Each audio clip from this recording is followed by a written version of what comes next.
And then on Israel, you guys have a lot at stake all the time in the region, particularly this week. With these talks that you guys are, really helping push into place, but you also have figures like the National Security Minister in Israel, Ben Gvir, going up on the most explosive piece of real estate in the region, again, the Temple Mount, to what can only be perceived as something that he thinks is his right to impose his policy on something, but that is not the status quo policy that Netanyahu has come out and said, this is not our government policy. Netanyahu can only say so much, so can you guys. This is all rhetoric when you condemn actions like that, but these actions have real potential to escalate things in the region.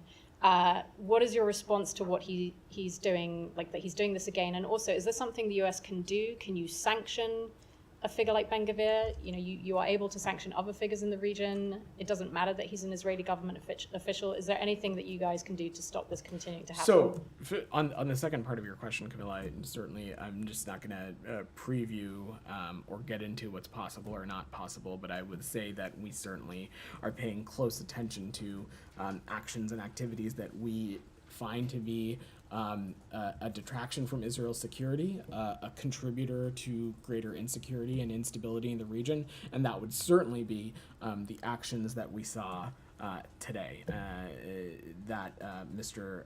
Ben Gvir participated in. Even the Prime Minister's office itself made clear that the events of this morning are a deviation from what is Israeli policy and a deviation from the status quo. And let me just say clearly that the United States stands firmly for preservation of the historic status quo with respects to the holy sites of Jerusalem, and any unilateral action which this would be, any unilateral action like this that jeopardizes such a status quo is unacceptable. And not only is it unacceptable, it detracts from what we think is a vital time as we are working to get this ceasefire deal across the finish line.